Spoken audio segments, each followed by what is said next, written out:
Vladimir Poutine a dit, au moment de l'agression, il y a plus de 3 ans et demi, je veux l'Ukraine.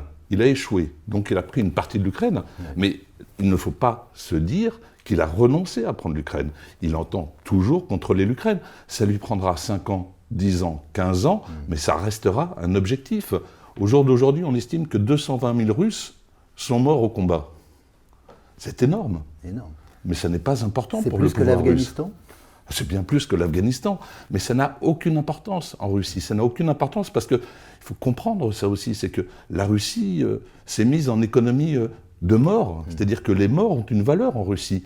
Un mort permet d'acheter un frigidaire, une voiture. Il y a une économie de la mort qui s'est mise en place en Russie. C'est un pays qui s'est complètement refermé sur lui-même de manière totalement contrôlée. C'est-à-dire que tout part d'en haut. Il n'y a plus aucune initiative possible par le bas.